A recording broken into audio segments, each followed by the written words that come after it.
In the following series of lectures, we are going to focus on the electronic structure of an atom. And that electronic structure is really what is happening with the electrons in an atom.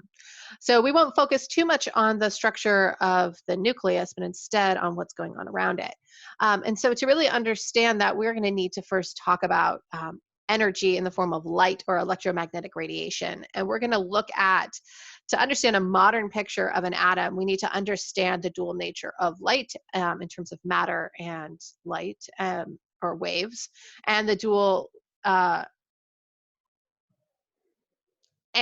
nature of matter as well.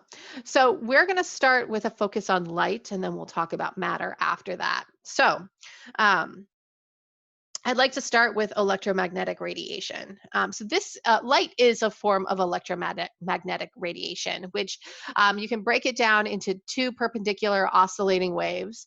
And one of those corresponds to an electric field component and the other one to a magnetic field. And together, these make up electromagnetic radiation. And so we can think of, or I envision electromagnetic radiation just as light, right?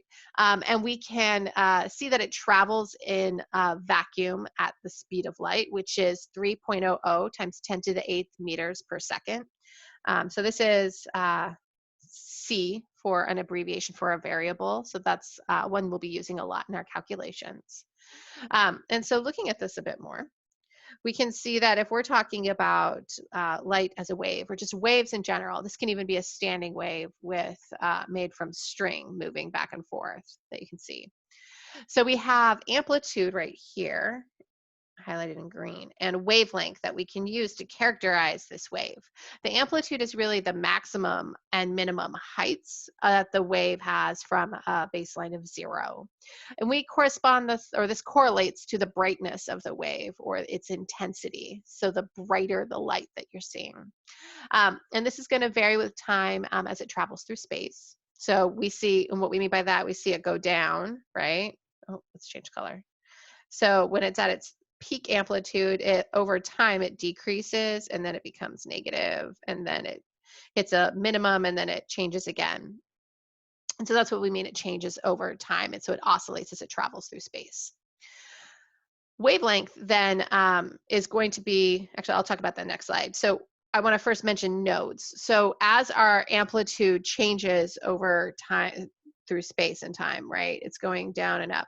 We have these nodes that it will occur when it passes through 0, essentially. Like if you were graphing a wave, anytime it passes through 0, it is at a node. And so this is also going to be where its amplitude is equal to 0. So the wave has no height to it when it's there at a node. This is when it goes through the axis, but one thing that we'll see is that the distance between these nodes is going to be consistent for the wave. So those will be at regular intervals. And that helps us understand wavelength. Here we go. Here's our wavelength again. And you'll note that in this case, it's shown as the peak to the peak of a wave.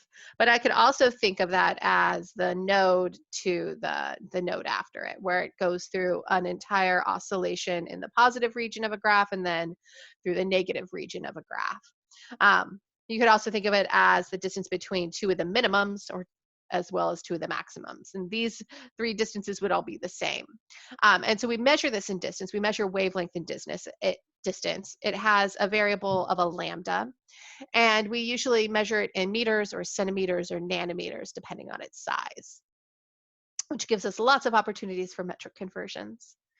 So now that's wavelength and amplitude. Let's mention what frequency is. So frequency is a variable that looks like a little swoopy V.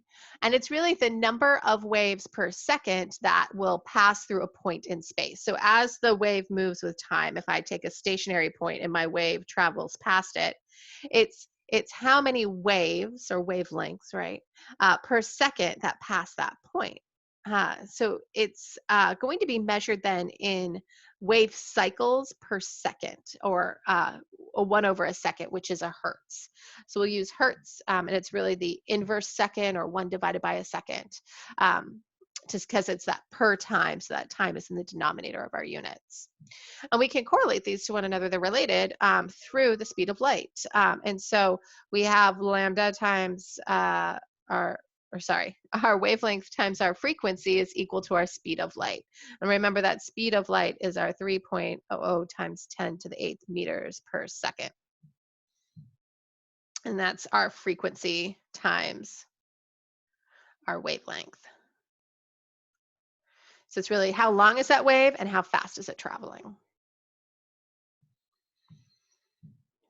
Coming back to amplitude, let's talk about different amplitudes and what happens. And so we've said that amplitude is really this measure of brightness, or we see it as brightness. And so we will see something that is dim. Here.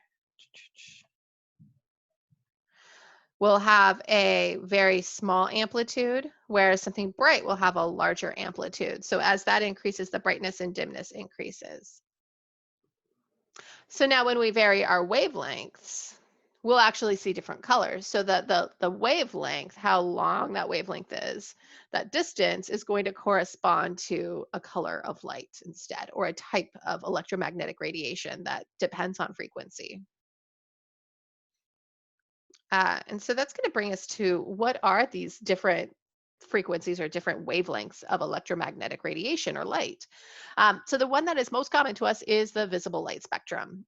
So if you take white light and shine it through a prism, it will separate it into a rainbow of colors. And that's our visible light spectrum. It goes from 400 to 700 nanometers. And so at the 400 nanometer range, we have our indigos and our dark blues, our violets. And on the 700 end of our spectrum, we have our reds. And in between that, we go from our blue to green to yellow to orange to red. Or if you do it backwards, you have Roy, G, Biv, or red, orange, yellow, green, blue, indigo, violet. I've got some solid songs about that from preschool. So white light is a combination of all these colors when we see that. And otherwise, we'll see different wavelengths within this spectrum that would represent the different colors that we see. And this is what the human eye can see. And it's just a small part of the electromagnetic spectrum of light. And so here is that little bit of visible light. It's a really, really tiny slice of the entire spectrum that we have here. And this spectrum is going from low energy to high energy. And so remember, we had our violets at 400 nanometers over here, and our red's around 700 nanometers for our visible spectrum. And so as we increase the wavelength, right, as it gets bigger, so as we increase wavelength, represented here by a larger wavelength, so there's my lambda, we see that we have lower energy electromagnetic radiation. And so that red light is going to be at a lower energy than the violet light that we have, because as we get to a decreasing wavelength, and we can see this up here, it's a much shorter distance as we go across our electromagnetic spectrum, we actually have higher and higher energy wavelengths or waves of energy, light energy on our electromagnetic spectrum. And so the shorter that wavelength, the higher the energy. So as wavelength decreases, energy increases. And where we see on our low end of the spectrum, we see things like radio waves. AM is lower energy than FM. Then we have microwave radiation, and then infrared, and which we see as heat, right? Then we have our visible light spectrum, and then we have ultraviolet light, and then beyond that we have X-rays, because that can actually then penetrate right through our skin. And then beyond that, we have gamma rays, which I prefer to think of as cosmic rays because that's where they are, and it sounds so much cooler. But our gamma rays are going to have the highest amount of energy. And even within those categories of X-rays or gamma rays or microwaves, there's a spectrum of different wavelengths and therefore different energies of electromagnetic light. And so here's just a little bit more in terms of like reference. And so this is going low to high energy or large to small wavelength.